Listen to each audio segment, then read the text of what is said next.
Yeah, first of all, I got new glasses and I think they're pretty cool. Second, I want to talk about this big issue for, I guess, all the readers. The issue that nobody actually talks about. And it's about the books that you begin to read, but you never finish them.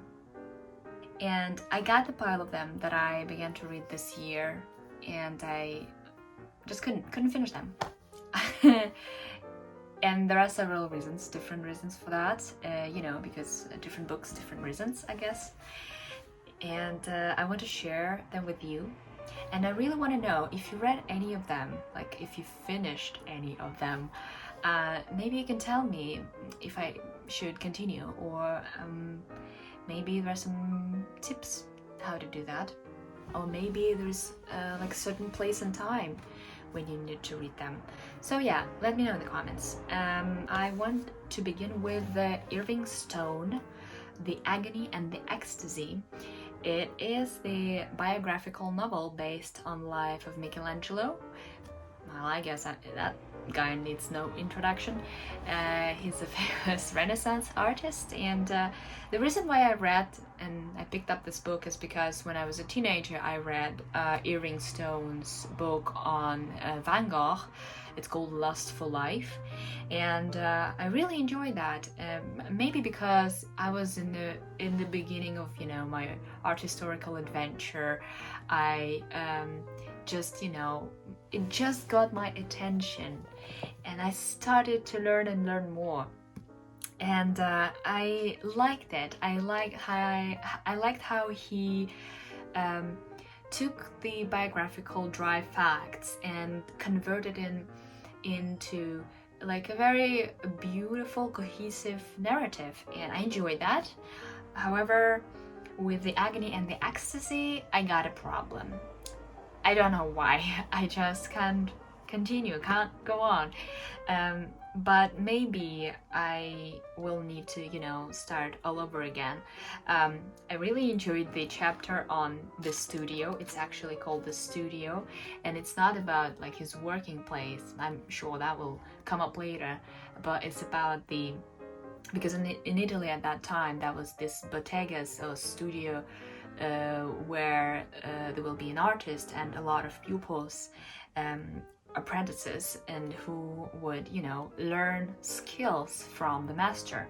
And he was describing like fictional life, what might happen to Michelangelo in that studio, and I enjoy that. But then, it's a complicated history of Italy and Renaissance era in like 17th century, and I don't know, it's just, perhaps not my cup of tea, but I will try to finish it, I promise.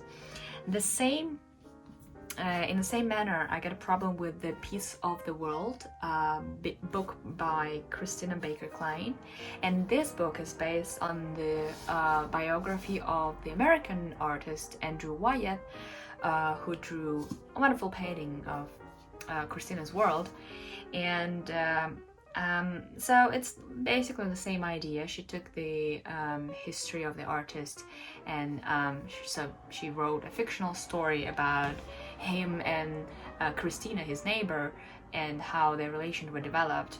This is what I understood from the synopsis, but because I didn't finish the book, I really don't know what I'm talking about. So yeah. If we're talking about some classics also, I got a couple of books that I couldn't finish. It's first Mansfield Park by Jane Austen. I bought it a long time ago when I was just started like to learn English. I bought it. I thought, yeah, I have to read classics. If you want to speak English, you have to read classics, right? I thought, and I began to read it several times, and of course I couldn't pass like a couple of first chapters, because it's actually annoying when you read a book and then you have to like check the dictionary every 5 minutes just because you don't understand the word and hence the whole sentence, let's say. It was annoying.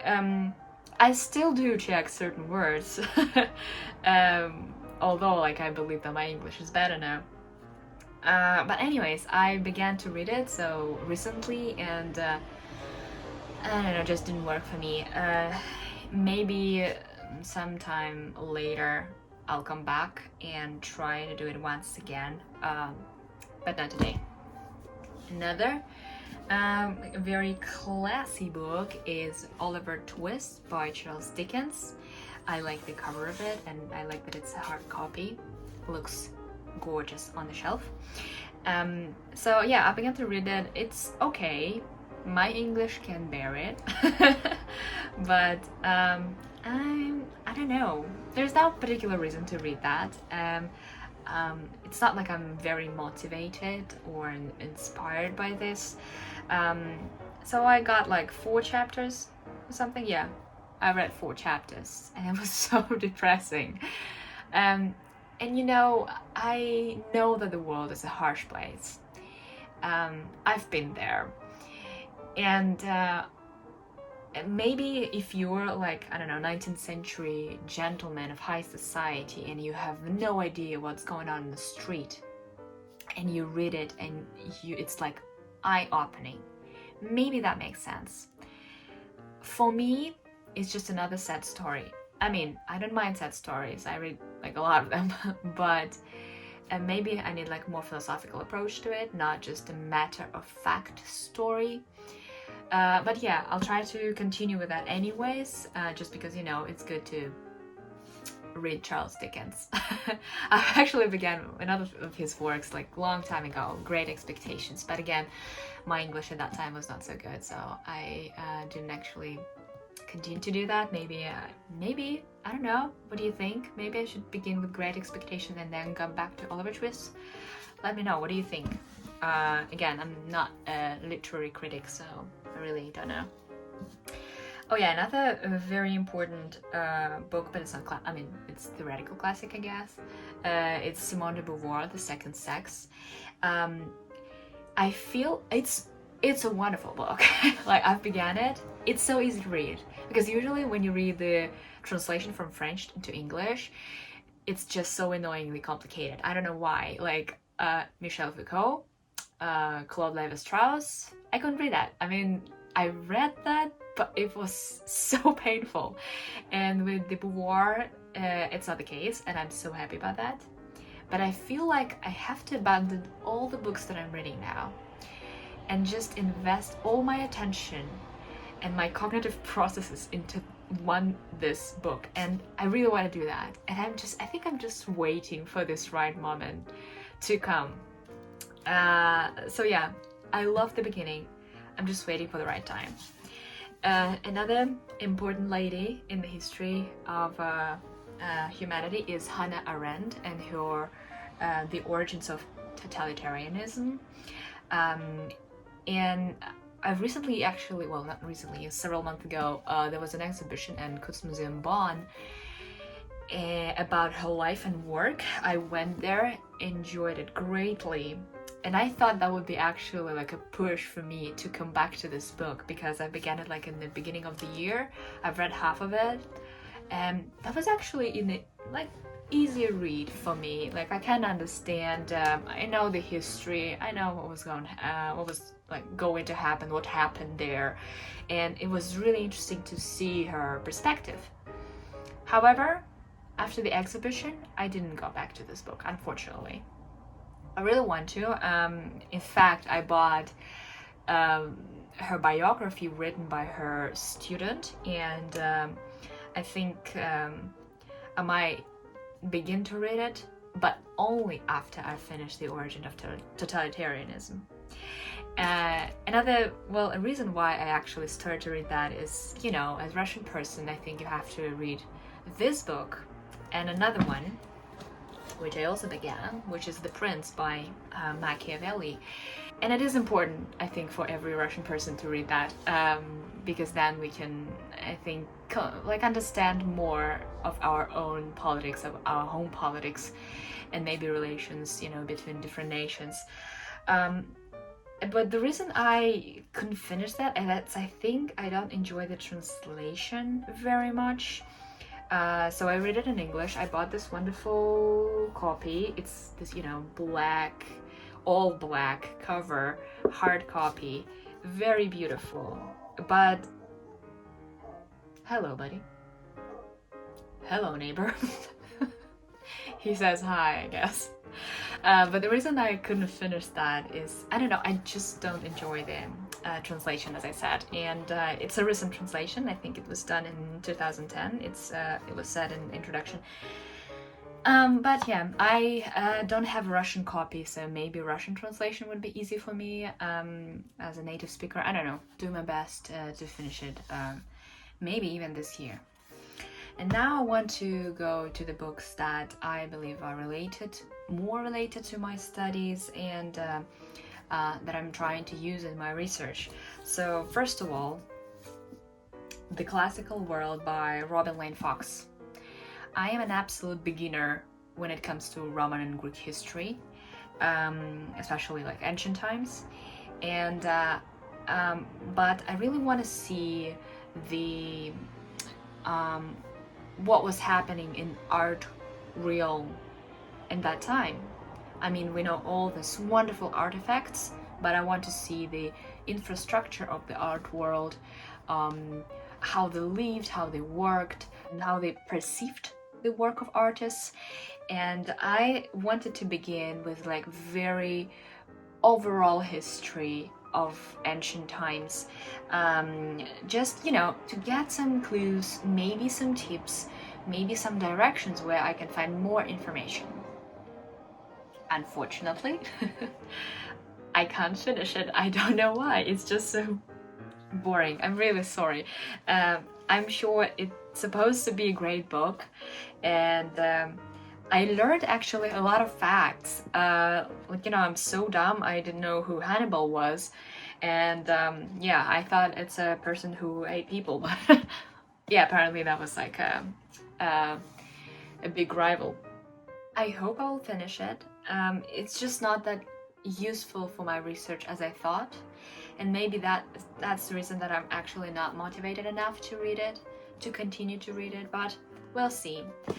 Another book, also like a non-fictional book or historical book, is London, the Biography by Peter Ackroyd.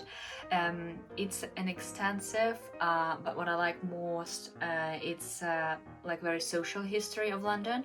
It's about people who lived in London in different times, about major events, such as for example like fire and etc. etc. And I read like about half of it, random chapters, and I still have to continue with the rest of the chapters that I didn't finish. I found a couple of tips that I could use or dig further for my own research, and when I make a video about my own dissertation, I actually might elaborate on that and why I'm interested in the history of different cities. So yeah, maybe that's for another video. For now, yes, I'm working on it. I'll certainly finish it, just because I want to finish everything I studied.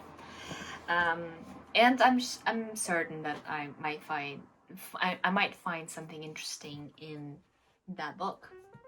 And I'm proud to present these 2 volumes of Arnold Hauser, The Social History of Art. So Arnold Hauser was a German art historian who actually immigrated to the UK, and he published The Social History of Art, and in 1951 that was translated into English, and basically this is the first edition of his History of Art in English. So I'm really proud that I bought it, and I began to read. I think I read like a third of the first volume, and I already covered like ancient world and part of medieval times.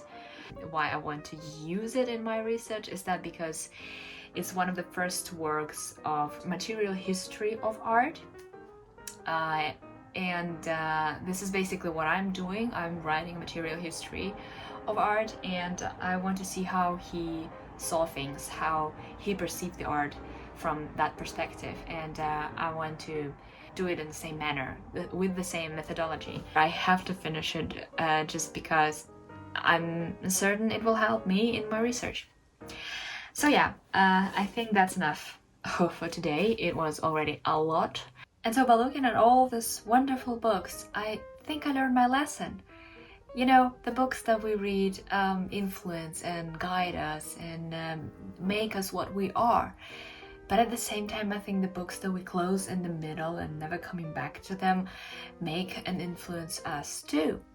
They tell us what we like and dislike, what kind of story and information we need right now, how we feel about ourselves. I do think that these books are as important as the books that we proudly mark as read. That's it for today. I hope you enjoyed the video, and I'll see you next one. Bye!